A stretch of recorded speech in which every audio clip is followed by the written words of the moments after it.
Rangkaian perayaan Paskah di sejumlah gereja di Palembang mendapat penjagaan TNI dan polisi. Setiap orang diperiksa di pintu masuk gereja yang dijaga polisi bersenjata. Penjagaan rangkaian ibadah Paskah kali ini dilakukan lebih ketat dari sebelumnya, menyusul aksi teror bom di Gereja Katedral Makassar beberapa hari lalu.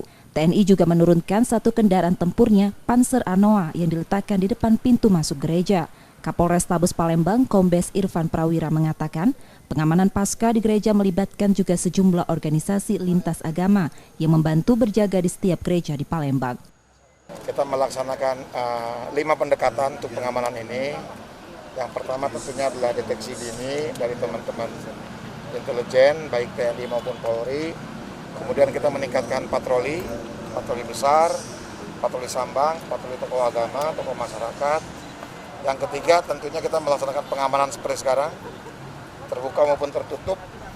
Ya, sampai 4 hari ke depan untuk Polrestabes sendiri kita melibatkan 550 personil. Kemudian ada 70 orang teman-teman dari Kodim.